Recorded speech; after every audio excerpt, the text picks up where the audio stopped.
Imagine it's Earth's July 2015. You're a 78-year-old retired builder living in Athens, Greece.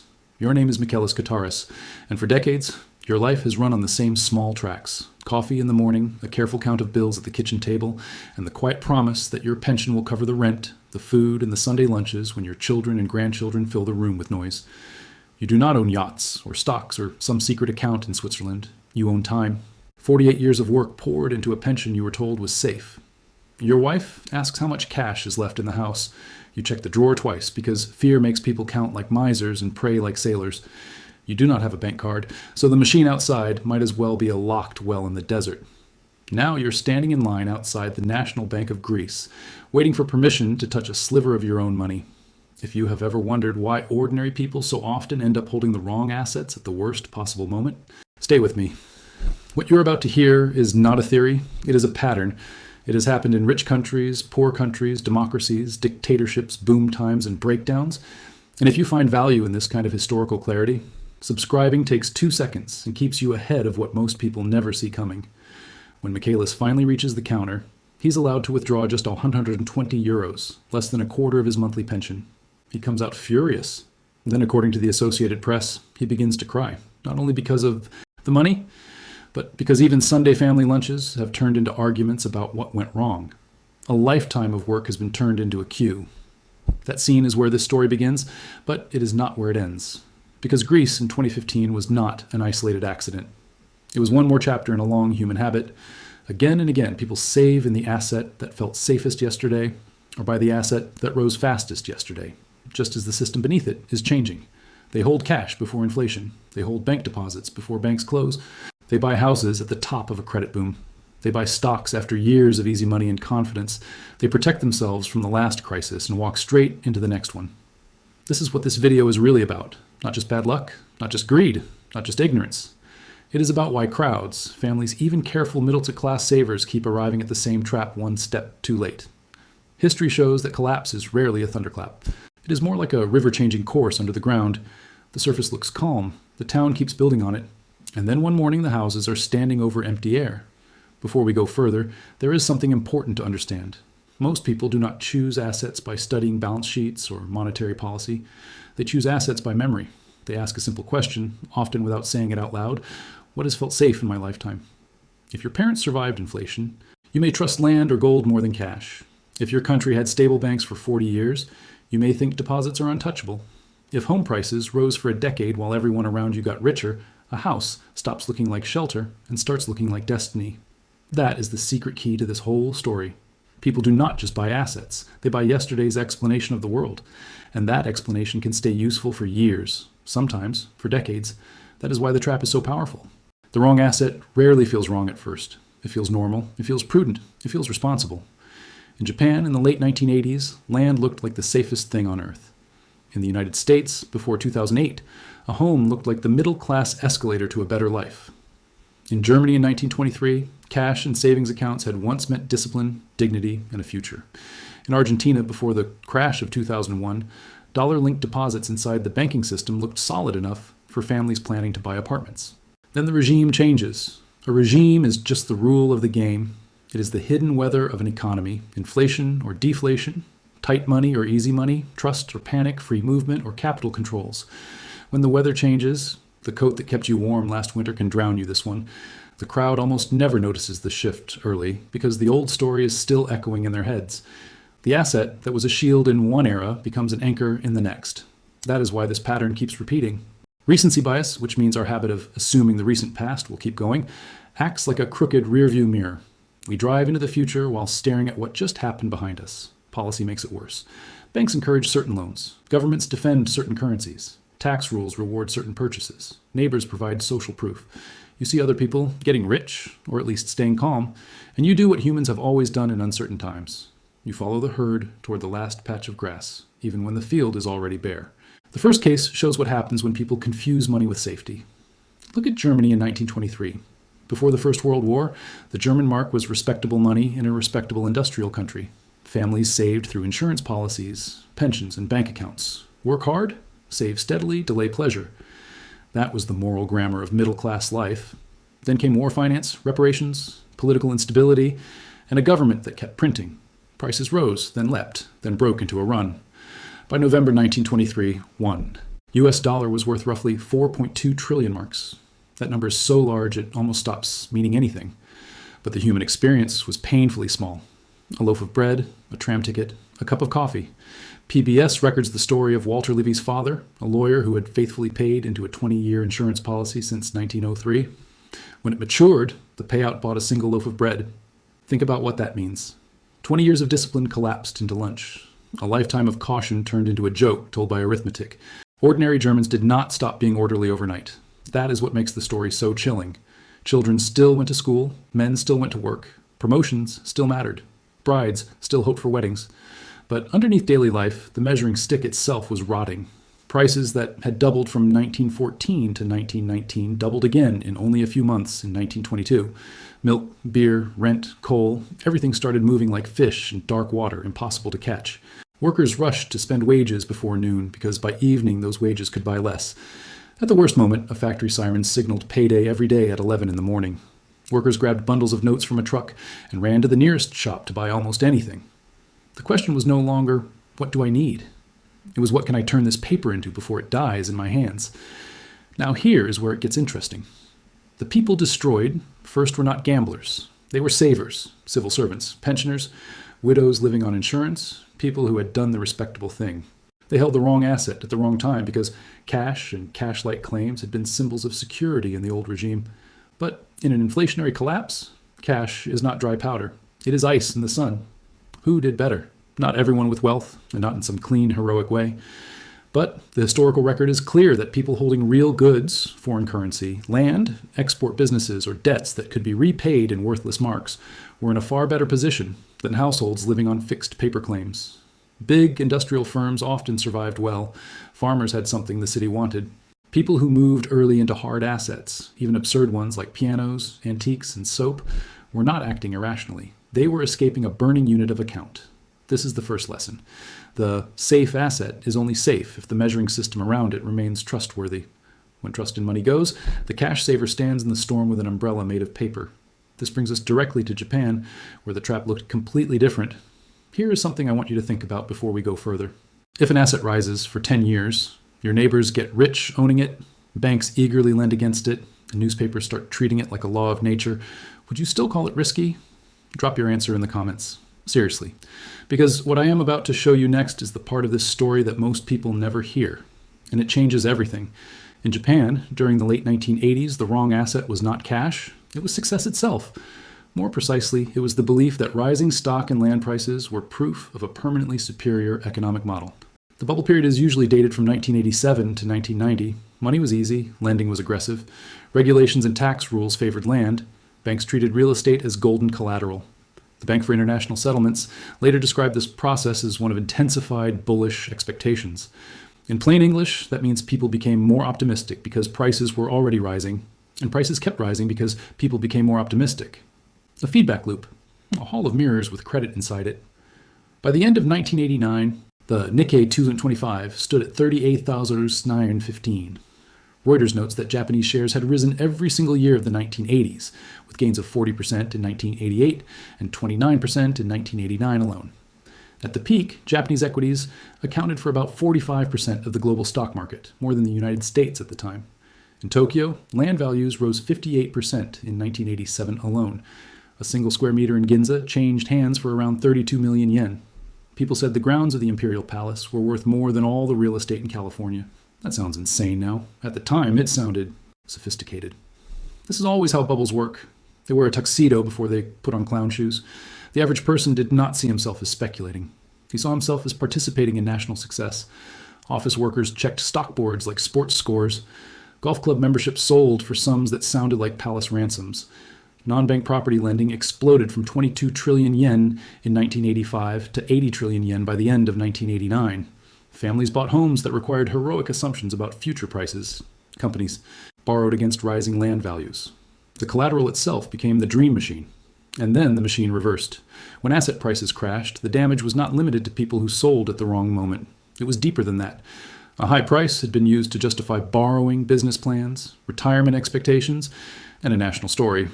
Once the price fell, yesterday's proof of wealth became today's proof of fragility. Loans that looked prudent suddenly looked absurd. Land that had served as glittering collateral became a stone tied to the ankle of the banking system. Japan's collapse did not look like Weimar. There were no wheelbarrows of cash, no midday sprint to the bakery. That is exactly the point.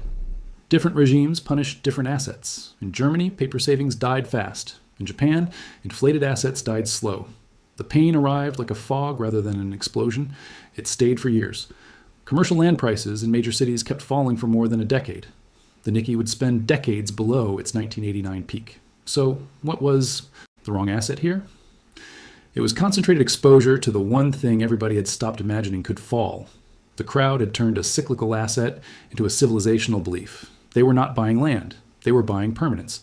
And permanence in markets is often just a rumor with good tailoring. This leads to the second part of this story, and for many viewers, it will feel closest to home. In the United States, before 2-8, the sacred asset was the owner-occupied house. Not just housing as shelter. Housing as wealth, status, security, retirement plan, and proof that you were doing life correctly.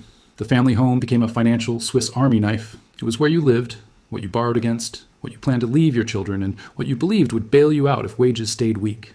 For years, that belief seemed reasonable. Prices kept rising. Credit kept flowing. Mortgage brokers appeared on every strip of commercial America like mushrooms after rain. The story was simple and powerful. They are not making more land. Everyone needs a place to live, and home prices nationally do not really fall. That last line was the loaded gun on the table. From the first quarter of 2006, U.S. households went on to lose more than $7 trillion in home equity. The National Case-Shiller Index fell roughly 27% from peak to trough. By 2011, about 22% of mortgaged homeowners were underwater, meaning they owed more than their homes were worth. Foreclosure starts quadrupled during the recession.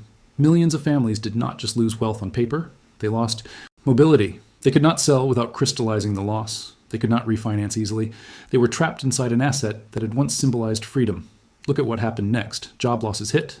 Mortgage payments became harder. A family with shrinking income and negative equity faced a brutal equation. Keep paying for an asset worth less than the debt attached to it, or default, and carry the stain for years. Foreclosure damaged credit scores, made renting harder, increased stress, worsened health, and disrupted children's schooling. The house, which had been sold as a nest egg, became a cage. And this is where history gets uncomfortable. Many of the worst hit families were not reckless in the cartoonish way these stories are often told. Some were, of course, but many were simply overconcentrated in a single asset because the system nudged them there from every angle. Cheap credit, tax incentives, political messaging, social prestige, a generation of lived experience saying housing goes up. When everyone from your neighbor to your lender to cable television is telling the same story. Skepticism feels antisocial. Who came through relatively better? Not people with magical foresight. Usually people with lower leverage, more liquidity, less dependence on one local housing market, and more diversified savings beyond the house. In every housing boom, debt acts like a telescope. It makes gains look enormous on the way up, and losses look fatal on the way down. Those who had less debt had a shorter fall. So now we have three very different countries and three very different disasters. Germany in 1923 punished cash savers. Japan, after 1989, punished believers in ever-rising land and stocks. America, after 2006, punished households that had packed too much of their future into debt-backed housing wealth. Most people will never know what you now know. Most people will keep trusting systems they do not understand. If you are still here, you are not most people. Hit subscribe. Because the next section is the part this channel was made for. The part they never put in textbooks. Now look at all three together. The same mechanism, different countries, different decades, same result. In each case, people did not merely choose an asset. They chose the asset endorsed by the recent past. In Germany, the respectable saver trusted money claims because money had once been solid. In Japan, households and firms trusted land and stocks because the boom had turned price gains into national common sense. In the United States, families trusted housing because an entire generation had been taught that home ownership was the safest escalator in the building. At this point, the pattern becomes impossible to ignore. The crowd is usually not wrong about what worked. The crowd is wrong about how long it will keep working. That is the difference between trend and regime. A trend is a move inside the game. A regime is the game itself changing. Most people are very good at adapting to trends. Very few are good at detecting regime shifts. They see prices, not plumbing. They see returns, not incentives. They see yesterday's winners, not the hidden weakness in how those winners were financed. This is why the wrong asset almost always feels right at the moment of maximum danger. It fits the story people have been rewarded for believing. It is familiar, it is socially approved, it has experts defending it, It often has the state, the banking system, or the central bank quietly encouraging it. By the time the average person feels uneasy, the exit is already crowded. Think of it like a theater where the seats get more comfortable the closer you are to the stage. For hours, everyone envies the front rows. Then, someone smells smoke backstage. Suddenly, the best seat in the house is the hardest place to leave. And the cruelest part is that the asset can be genuinely sensible for years before it becomes a trap. Cash is sensible in a stable monetary order. Property is sensible when bought at reasonable prices with manageable debt. Bank deposits are sensible in a healthy banking system with trust and liquidity. The error is not owning an asset. The error is treating one regime's winner as a timeless law. That is why history does not hand us a permanent list of good assets and bad assets. It hands us something harder and more useful. It shows us that safety is conditional. It depends on what the system is about to do, not what it just did. And once you see that, a lot of modern history begins to click into place. Consider who gets hurt most when the regime changes. It is usually not the very rich first. It is the people in the middle, the pensioner, the salaried worker, the family with a mortgage, the small shop owner with cash trapped in a bank, the person disciplined enough to save, but not connected enough to move early. Argentina in 2001 is a brutal example. On 3rd December 2001, the government limited bank withdrawals to the equivalent of $250 a week to stop a run on the banks. Karina Echegaray, a journalist in Buenos Aires, was in the process of buying a flat with her family. Then the decree hit. Her savings were frozen. Later, after the peso devalued and inflation rose above 40% by the end of 2002, the money she had planned to use for a home was worth far less. She told the BBC that when she eventually got access again, it was enough to buy a car, not the apartment that had represented a new life for her children. Notice the cruelty of that transformation. The asset did not vanish. The meaning of the asset vanished. Savings that had once pointed toward a home now pointed toward a smaller, sadder future. Argentina's economy shrank dramatically during the crisis years, and by 2002, more than half the population was below the poverty line by some estimates. Reuters later reported that the memory of the Corralito was so strong that many Argentines preferred keeping savings at home rather than trusting banks again. Trauma changes portfolio behavior. It teaches people a lesson. The problem is that the lesson may be perfect for the last crisis and useless for the next one. Cyprus in 2013 delivered a different wound. Depositors with more than 100,000 euros in the Bank of Cyprus saw 47.5% of uninsured deposits converted into equity in a bail-in. Think about the psychology of that. You believed you had money in a bank. Then one day, you learn you really had a claim on a damaged institution, and the institution needs your claim to absorb its losses. The bank account turns into a battlefield. Lebanon, after 2019, offered a modern echo even darker than most people realize. The World Bank said the crisis was likely among the top 10, possibly top 3, most severe globally since the mid-19th century. Real GDP plunged, inflation surged. The burden, the World Bank said, was highly regressive, which means it fell hardest on smaller depositors, wage earners paid in lira, and smaller businesses. Reuters reported in early 2022 that the Lebanese pound had fallen from about 1,500 to the dollar before the collapse to more than 33,000. In central Beirut, a computer shop owner named Abdelrahman Shar said people were dying of hunger while the state lay in a coma. That is the human cost in plain terms. The wrong asset at the wrong time does not just reduce returns. It can reorder a life. It can cancel marriages, postpone children, erase retirement, destroy trust between generations, and turn ordinary people into permanent skeptics. Economic crises are not just charts breaking. They are calendars breaking. Now observe what all of these cases have in common. The middle class is often encouraged to hold claims on systems they cannot inspect. A pension promise, a bank balance, a heavily mortgaged house, a hot stock market reached through retirement funds. None of these are inherently foolish. The danger appears when society mistakes accessibility for safety. Because an asset is common, easy to buy, or socially approved, people start assuming it is protected from regime change. But history shows the opposite. The assets most widely owned by ordinary people are often exactly where systemic stress concentrates. So what did the survivors do differently? Not the people who got rich from luck and then wrote books about wisdom. The quieter survivors. The ones who made it through without having their lives broken in half. The historical record shows that those who came through these periods largely shared 3 characteristics. First, they were less concentrated. They did not confuse one asset with a complete life raft. In Germany, those with access to foreign currency, real goods, or productive assets were not relying on a single collapsing money claim. In the United States, households whose net worth was not almost entirely their home had more room to breathe. In Argentina, even a modest stash of dollars outside the trapped local system could make a life-changing difference. BBC reported that businesswoman Michela Restano had around $6,000 saved in U.S. currency and used the chaos to pay off her mortgage. Second, they carried less fragile debt structures. Debt is not always destructive, but it is merciless when the regime changes against you. In inflation, fixed-rate debt can help some debtors while it crushes creditors. In deflation or asset busts, leverage can turn a manageable decline into a personal extinction event. The people who endured best often had fewer promises to meet on a rigid schedule. Third, they paid attention to the plumbing, not just the paint. They watched how the system was funded, where trust actually resided, what assumptions prices required, and whether institutions could survive if those assumptions failed. That sounds technical, but the idea is simple. They looked under the floorboards. They did not judge a house only by the wallpaper. There was also a temperamental difference.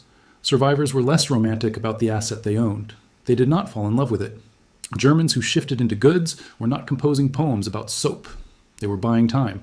Japanese households that resisted the mania, or at least refused to lever themselves to the roof, gave themselves room to survive a long winter. American families, who treated a house as shelter first and speculation second, were still hit by recession, but many were not vaporized by it. Cyprus, businesses that spread cash across institutions or kept working balances below insurance limits, learned a harsh lesson early. Convenience can create invisible concentration.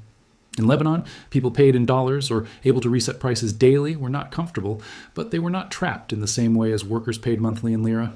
The question is not whether this pattern will repeat. History has already answered that. The only question is whether you will see it before it sees you.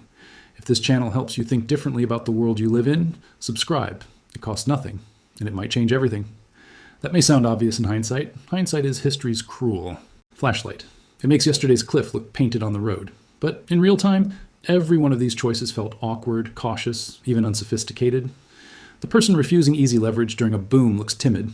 The family leaving some money outside the local bank can look distrustful or old-fashioned. The investor asking boring questions about balance sheets during a rally sounds like someone coughing in a nightclub. And yet, that boredom often saved them. Survivors respected liquidity, which means the ability to turn what you own into spending power when you need it. They respected optionality, which means having more than one path when the main road closes. And they respected redundancy, which means not trusting a single institution, a single market, or a single narrative with the full weight of your future. That is a useful metaphor here. Most people build their financial life like a one-bridge town. As long as the bridge stands, the town functions. The bridge becomes so familiar that nobody inspects the supports. The survivors, historically, behaved more like people who kept a second road, a footpath, maybe even a boat. They did not know exactly which storm was coming. They just understood that one route was not enough. Notice what this does not mean. It does not mean there's one magical asset that always wins. History does not support that fantasy. Gold protects in some settings and disappoints in others. Cash saves you in panics and destroys you in inflations. Property can preserve wealth over generations or trap families for decades, depending on price, debt, policy, and timing. Stocks can outpace inflation in the long run and still ruin a generation that buys at a manic peak with borrowed money or blind faith. That is why the deepest lesson here is not about asset picking. It is about humility. The best protected people in history were often the ones least intoxicated by the story of the moment. When society said this time is different, they asked different from what? When prices soared, they asked what assumptions justify them. When banks said deposits were safe, they asked safe against what? When governments defended a peg, they asked with what reserves, what politics, what margin for error. They were not fortune tellers. They were students of conditional safety. And that matters right now, not because history gives us a script for the future, but because the emotional pattern keeps coming back. After long bull markets, people start believing high prices are proof of quality. After inflation scares, people hide in cash and forget that cash can be wounded too. After banking crises, families stuff notes into drawers and relearn a lesson their grandparents already knew. After housing booms, people mistake leverage for adulthood. The costumes change, the impulse does not. Which brings us back to Michaelis Kataras in Athens. He stood in line for access to 120 euros because the asset he trusted was not really a stack of bills. It was a promise. A pension deposited into a banking system under capital controls, inside a country caught between politics, debt, and external funding. For years, that promise looked boring and safe. Then, one week in 2015, it became a ration. That is the final lesson. Most people hold the wrong assets at the worst time because they are trying to be sensible in a world whose rules have quietly changed. They follow memory, they follow habit, They follow the path made smooth by institutions and crowds. By the time danger becomes obvious, the asset is no longer a possession. It is a queue, a court notice, a locked bank door, a property market with no bid, a currency that melts between breakfast and dinner. History does not ask us to be paranoid. It asks us to be less naive. It asks us to remember that every asset is only as safe as the system around it, and every system eventually changes. The people who suffer most are often not the foolish. They are the late believers in yesterday's common sense. This is historical and educational analysis. It is not financial advice. Every individual situation is different. Please consult a qualified professional before making any financial decision. This video is not for everyone. Most people will dismiss it, but if one person in your life needs to hear this, share it with them. Not because it will change the world, because it might change their world. Subscribe for more, and I will see you in the next one.